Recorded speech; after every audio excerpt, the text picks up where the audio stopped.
Apologies for showing up late. In fact, it was all due to Raju Reddy Garu and Ram Reddy Garu. They held me up back there, so I'm blaming it on them. But nevertheless, thank you so much. It was exactly, I think, 7 years ago, in this very room, if I remember correctly, we had a meeting very similar to this. Back then, 7 years ago, I was here introducing to you the newborn state of Telangana. But today, 7 years later, I've come back, and I would like to introduce to you the triumphant state of Telangana. In fact,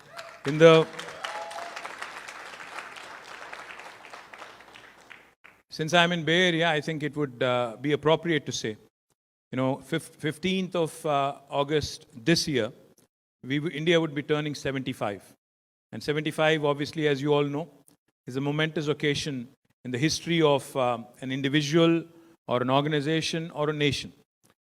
If you ask me, why do I call my state triumphant Telangana?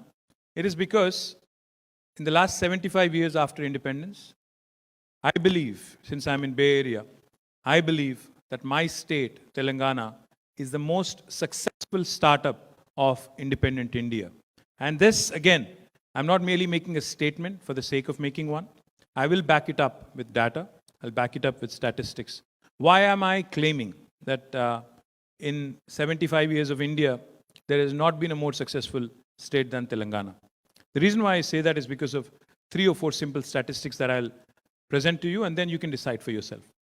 In 2014, when the new state of Telangana came into being, when the new state was formed, many of you in this room also had several apprehensions, several doubts in your mind as to what would happen, how things would pan out, how the state would kind of decide its priorities, how it would go about executing its vision. Does the political leadership have the ability to actually administer a newly formed state? And what will happen to the diverse population that there is in Hyderabad? What would happen to the cultural fabric, the cosmopolitanness? What would happen to industry? What would happen to IT? Number of questions, wherever I went, whoever I met, all these questions were asked. But today, I will juxtapose the facts of 2014 versus 2022. In 2014, when Telangana state was formed, our per capita income was about 1,24,000 rupees.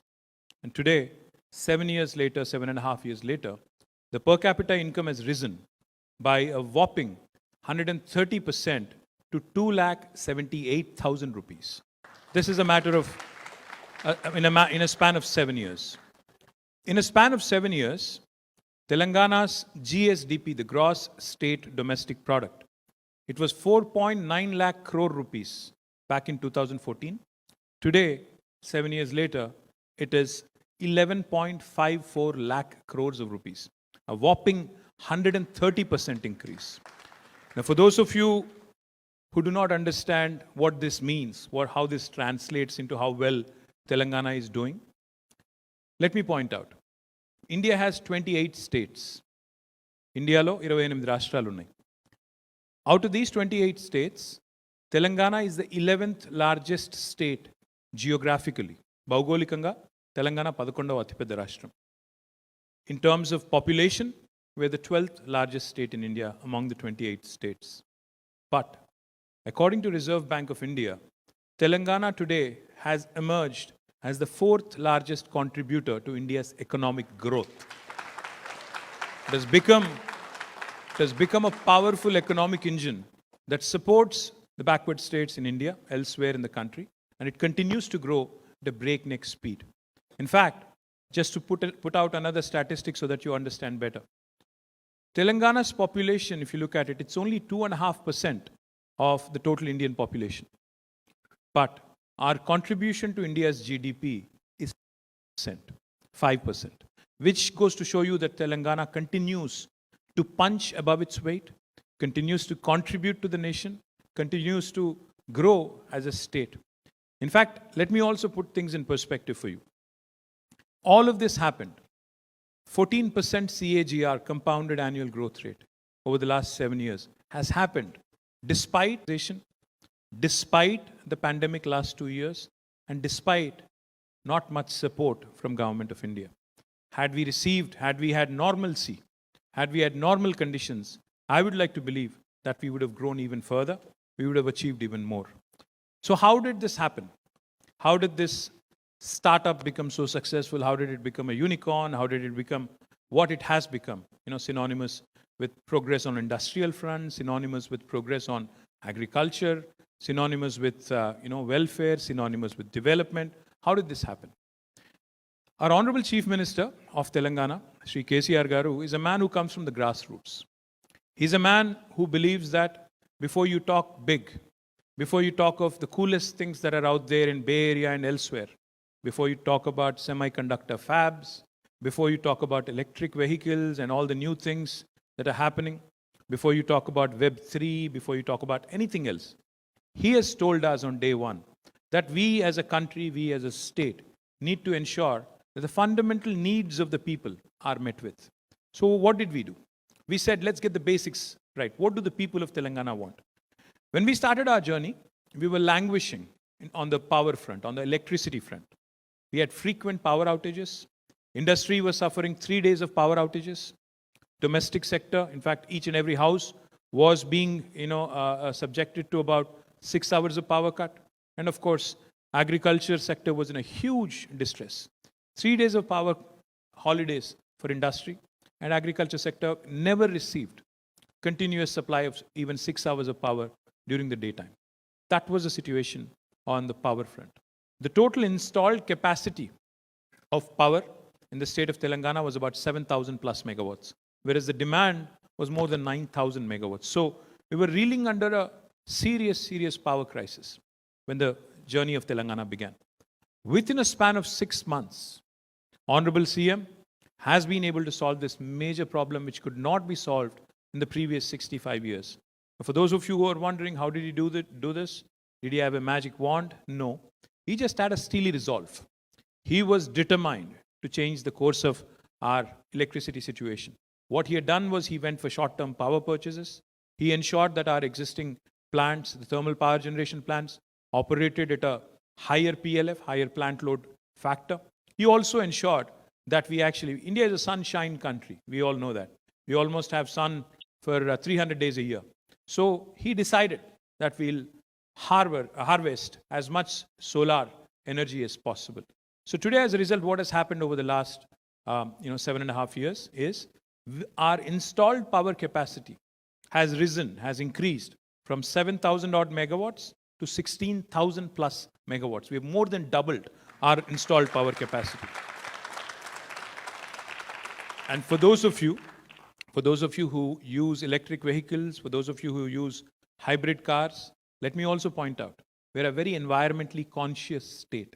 So our installed solar capacity increased from about 40 megawatts to today about 5,000 plus megawatts. So our 15% of our power, in fact, comes from renewable sources. So that's the commitment of Telangana, and that's how we've been able to take care of our power sector. Today, happy to share with you, 24 hours of free power is given to our farmers, and uninterrupted quality power supply is given to our industries, and no scheduled power outages for the domestic sector. Very few states in India can claim that. The second thing I'll point out, what are the other basic needs of people? I was raised in different parts of Telangana, but my high school was in Hyderabad. I used to commute from my home in Irramanzil colony, which is next to Khairatabad, and go all the way to grammar school, which is in Abbots, Hyderabad. Any St. Georgians here? Ek hai kya yaar? So I used to travel in a RTC bus. It was bus number was 135. It used to go from Khairatabad, Anand Nagar colony to Venkatramana colony to Khairatabad to Lakdi Ka Pool to Abbots. Every summer around this time, March, I'll narrate a story to you. Every summer, when my bus used to pass through that Khairatabad area, there used to be a huge traffic jam. You peep out and see what's going on. You could see that there are women and political leaders protesting on the ground, right in front of that Hyderabad Metro Water Supply and Sewerage Board office. Thousands, hundreds of women demanding water, पानी चाहिए, 14 दिन में पानी नहीं मिलता, 7 दिन में पानी नहीं मिलता. That was the situation. Today, happy to share with you, proud to share with you.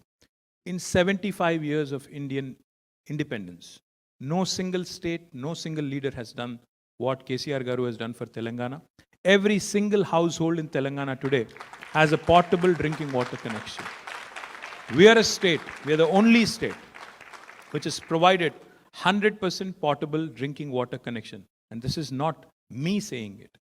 This is the Government of India's report, the Jal Jeevan Shakti Ministry, I think Jal Jeevan Mission Ministry, which basically declared on the floor of the House in Parliament that Telangana is the only state which has been able to accomplish this feat.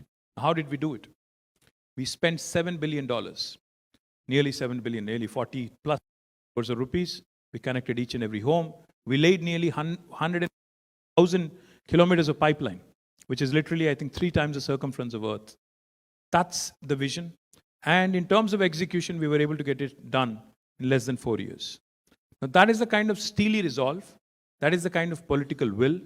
That is the kind of dreaming big that our leadership, our Honorable Chief Minister is capable of.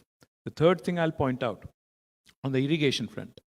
Those of you who are from Telangana or those of you who are familiar with the geography of Telangana would know that Telangana had in fact, always the farmer of Telangana had in fact been heavily reliant on tube wells and bore wells. As a result, the depletion of groundwater levels in Telangana has been so rampant that even some studies of the international agencies have pointed out to a very, very acute kind of a crisis. So what our Honorable CM has done, because of the topography of Telangana, because of how Telangana is undulating and how water actually runs at a lower level and while the contours and while the plain lands are at a higher level. I have no idea how many of you know this. If you don't believe me, you can pull out your phone and type in Google. Please type in the world's largest lift irrigation project.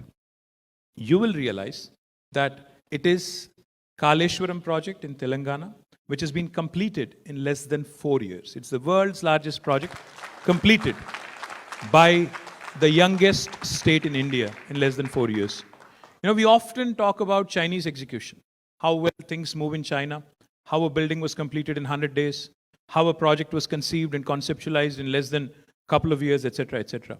But what Telangana has done is nothing short of a miracle, considering that we live in a democracy. And democracy, there are a lot of things a lot of challenges that are inherent in getting done. So in spite of all the hurdles, in spite of all the obstacles, in spite of all the challenges and the vagaries of democracy, our Honorable CM has been able to deliver on the irrigation front. And therefore today, the situation is such that the produce from Telangana, the harvest from Telangana is so much that even Food Corporation of India is saying, I can't procure more. I give up. We actually are now ahead of Punjab in terms of our paddy production. We have been able to surpass many other states which were leaders. Earlier, the United Andhra Pradesh used to be called Annapurna. Now I think Telangana has really become the Annapurna for entire India. It's the granary of India, which is able to produce enough for the rest of the country to be able to, consume. That has been the success, over the last 7 years, which I think, in my opinion, is one of a very, very interesting stories that has unfolded. It's besides the metrics, it's besides the numbers that I've mentioned, besides all these feats I've mentioned, there are 3 things I'd like to point out. While we were focused on getting the basics right on the power front, on the drinking water front, on the irrigation front, we did not focus excessively on one area, one subject. In fact, Telangana's growth story, if you ask me, centers around the 3I mantra: innovation, infrastructure, inclusive growth. That is the mantra that Telangana has followed. That is the mantra that Telangana has adopted. We innovated. A lot of people assume when I say innovation, a lot of people think, innovation is only confined to technology and tech parlance. Innovation has become a word, disruption has become a word which is synonymous with technology and startups. That's not the case. You can disrupt your processes, you can disrupt your policies. You can come out with newer ideas. You can come out with, reforms in administration, disrupting the legacy processes that have been there forever. That's exactly what Telangana has done. How did we go about doing it? We took a crowdsourcing kind of model. We actually collaborated with the people. For instance, when Honorable Chief Minister wanted a new industrial policy in the state of Telangana, what did he do? He got into a room like this with various industry bodies, with the Confederation of Indian Industry, with FICCI, with FAPSI, with DICCI. There are several organizations in India which are all representatives of various industry associations. Now, all of them came into the room. He sat with them for 7 hours. It was an interactive session. He asked them questions. He said, I want the best industrial policy, for my state. And this was right after the formation. And then he asked them, what are the problems? They obviously reeled out a number of them: power, lack of incentives, lack of policy clarity, no single window system, time-bound clearances, etc., etc. He asked our administration, he asked our IAS officers, he said, where can I find the best industrial policy? Where is the ease of doing business the lowest? Then they said, somebody said Singapore, somebody else said Finland, somebody else pointed out to another country. He made sure that all of those policies were brought into a room. He sat with them personally, and he eventually, the first piece of legislation that has been passed by the state of Telangana in November 2014 was a policy called as the TSI Pass.